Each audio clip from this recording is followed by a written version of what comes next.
What's up, guys? Dapper here, and today I have something pretty cool. What I built here is a counter that counts up to 1,000. Now, the original plan for this was gonna be to fly around the ring world 1,000 times,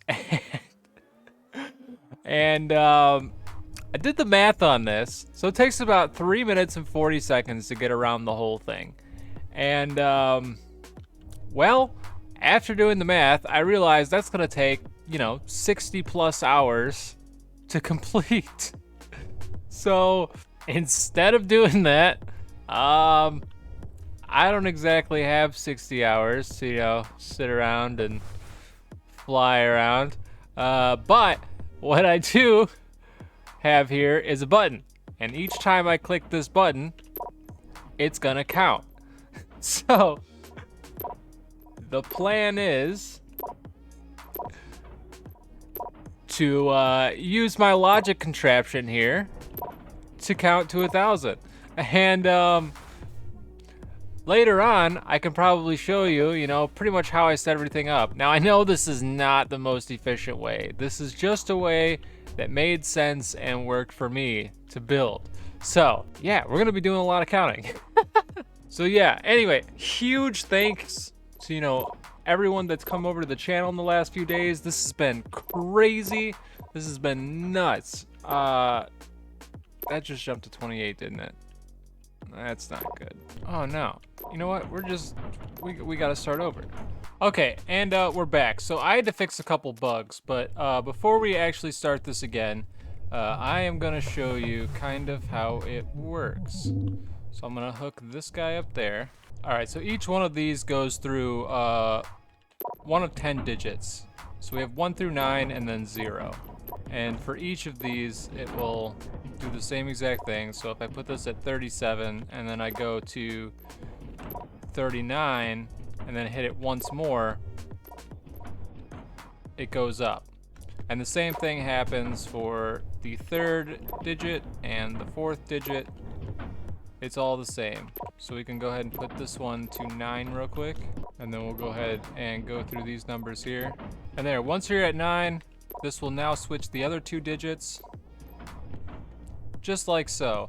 So now I'm gonna reset this back to 0, and in true Dapper fashion, I have now automated it, and for good reason, because as you saw, I misclicked too early. This is definitely gonna happen again, but it is now automated to happen once every second or so.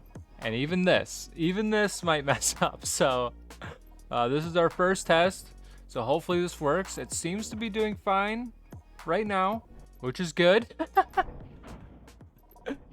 Oh man, yeah, like I said, I wanted to fly around Ring Planet, but then I really started doing the math and it was just like, wow. Unfortunately, I don't have 60 hours to fly around Ring World a bunch of times, but hey, this counter is still pretty cool, and we're gonna sit here and watch it. That's the thing. We're gonna sit here and watch this go all the way to 1,000, and this represents all of you guys that came in and subscribed to the channel, which was amazing, by the way. Thank you so much. We got tons of stuff planned here in the future. And yeah, this is, wow. This is definitely gonna take a while. I guess while this is running, I can kind of show you guys the inner workings of this. That'd be kind of fair. So, starting over here, what we have going on here is something to immediately kill the signal. So let's say we take an input here. By the way, I did not make this on my own. Shout out to Khan. He helped me with this. He helped me a lot. So big thank you to him. I don't know if I would have gotten this done as fast as it was without his help, because there were a few things to figure out, and one of it, there's an issue when you push a button. So when you push a button, and I'm gonna connect this to another button. I don't know why I do this, but let's say I just go tap it. Like, I'm just tapping this button. I really don't need this. But I just tap this button. Oh, well, I do have to connect it to something. You can see how long it holds itself. No matter how fast I push the button, it basically holds itself for about, a second or a half a second. I don't really know, but it's somewhere in there. And basically, in order for this to work, I ended up having to kill the signal. So now we're gonna push this other button instead now. But now when we press it, you can see it only does it for as long as this timer is. So if I set this to 0.5, you can see now it's like a regular button. But here we can make this button that you can't press any slower to be slower, just like that. Which is kind of the magic of what's happening here. When that signal holds, it kind of holds that signal all the way throughout, even though we just need it, you know, for 0.1 second to go through. And each one of these, oh man, this is gonna be hard to explain. Yeah. You know, I don't 110% understand logic myself. I kind of just, you know, start placing things and tinkering with it till it works out. And that's kind of how all my projects went. So, but with this one here, each time we push that button, we're turning on another switch. And the switches have two states. We have off and on. Let's see where this is at now. Oh, we're at 131 right now. I can tell that because our third row here, we have 1 digit turned on. And our second row, it has 3, so we're in the 30s. And then here's our single digits. So that's pretty cool to know. But, so you're still holding that signal, and it would end up going through to each one after you click the button, unless you stopped it, which is why I have these guys here, which basically takes the signal from these two guys, and it stops it at each section. So that's basically just a repeating pattern throughout the whole thing. And you know, once you get to the end here, my last signal will tell the next row to start. And it kind of just does that over and over and over again. Yeah, I'll probably upload this to the workshop so any of you can go check it out. Any of you that have the game, whenever you want. So over here to the right is our kind of our second stage. So basically, we're telling it which pistons we want to be activated when certain things in these rows are activated. So let's take 1 for example. 1 will only initiate when it's receiving power from this switch, but not the second switch. So 1, not 2, will equal 1. And that goes the same all the way down the line, all the way up until you get to number 9, which just says, hey, if number 9's active, you're a 9. And then I also have another setup here that if you go out here, there'll be no zeros. Oh man, how do I explain this? So I like the way it looks a lot better without zeros. So it basically says each of these slots can't be a 0 unless there's a number in front of it, because I want it to say like 100, like here, you're about to see a 0. So if I didn't have a number here or here, this slot would actually be blank. And that's only because I like the look of it versus, you know, having a 1 0 0 0, you know? So anyway, once it gets these signals, once each of these activates, I have OR gates here to tell which of these pistons to fire. And now this is pretty cool. So the reason I have 2 pistons here is because I'm actually using, like, it's kind of a glitch. Not really, it's just kind of how the game's wired. So I have these on 2 pistons, and we have the block here, which is connected to a piston that doesn't move. And then when the back piston moves, the front object kind of phases through any object. So that's when it phases through this this black wall here. And that's just because, you know, there's 2 parent objects here. The first one would be the piston connected to this piston, and then the next would be the block connected to the other piston.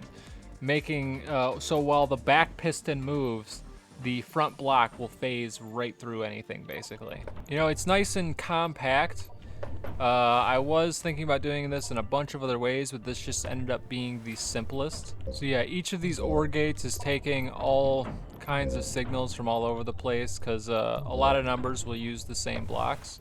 So like a 7 and a 1 will use the same blocks. This is actually perfect. This is where I was. This is where I was, like probably about a week, or not even, less than a week ago. And you know, starting this series just, it's crazy. This is crazy, guys. You guys are crazy. Yeah, we went from 300 to 1,000 really quick. And I think we're now at 1,300, which is insane. I might even let this run to 1,300. So yeah, basically now all we have to do is wait. Oh yeah, so up here is where I was gonna fly over this thing every time. But like I said, that was just gonna take way too long. It's unfortunate. That was the plan the whole time, but you know, I'll be sitting here for literally 3 days straight. We'll do one loop. Let's do one loop at 1,000. How about that? And see what number it's at when we come back. How about that? Well, guys, and here we are. We're almost halfway. This is insane. I still can't believe this. This is nuts. Wow. And like I said earlier, I have tons of plans. I've got a ton of projects, ton of cool stuff to show you guys. It's still in the works. As you saw recently, we did some multiplayer, and I know it's a little buggy, but honestly, like, to be honest, it makes it so much more fun. Oh man, that was crazy. Yeah, it was nuts. We literally found like literally a random vehicle just chilling. Oh look at this. Look at this. For anybody who wants to find one of these, they're just chilling in the ground for no reason. So I don't know if like the developer just kind of left this here by accident, but it's pretty awesome. It's like a little Easter egg. I just want to let you guys know I'm still here. I'm literally just watching this thing. This is nuts. You know, just sitting here thinking on, you know, what a crazy ride this has been. And yeah, we're getting there. It's almost there. 900. Holy cow. Final 100 countdown here. Getting so close. Holy cow. Only 25 more to go. I'm gonna go ahead and grab this ship now. We're gonna do a whole lap and see how many numbers go by automatically versus by the time we get all the way around the ring. I'm gonna go ahead and hop into this guy here. 3, 2, 1. 1,000. Oh my gosh, I should have waited for it. That's so bad. No, I missed it. 1,003. Let's go. It's fine. It's fine. Let's get this lap in. We're gonna have to avoid some mountains here. I forgot about the delay. All right, look at this. We're not even to the dark side of the ring yet. Oh man. Although this actually looks really cool. Once we start getting over here, the sun like drops into the like those glass panels on the side. You're about to see, and it like gets all green. It's pretty cool. So now we're approaching the night side of the planet. Look at this. Even the ring world has like a super sweet sunset. Here it is. Look at this. Boom. Oh my gosh, that's so cool. And then boom, sundown. Let's see where we're at. Okay, so the place, I think we're about halfway, almost halfway. Oh, whoa, no. You know what? This is actually an experiment because I don't know if that machine's still running. I just thought about this. Since I'm out of range, I wonder if the logic over there is still functioning. This is a, I guess this is a good test for that. All right, we're getting closer now. The green zone is up ahead a little bit. This game is so cool. See like the Saturn rings there. The Saturn ring planet, it's pretty cool. Now we're in the green zone. There's the sun again, and boom, back in the daytime. See, if I did this 1,000 times, this would have taken a year. And here we are, we did it! 1,100 and counting. Oh my gosh, this is insane. I'm gonna let this run to where we are now, as of this moment. 1, 2, 3, 4. I said it. I know you guys were thinking it. And here is where we are now. Holy cow, guys. This has been a crazy ride. And it's only gonna get crazier. So buckle up. I hope you guys are ready. If you like this video, be sure to smash that like button. If you want to see more stuff like this in the future, don't forget to hit the subscribe and turn on that bell notification so you know when I post a video. And I will see you in the next one. Peace.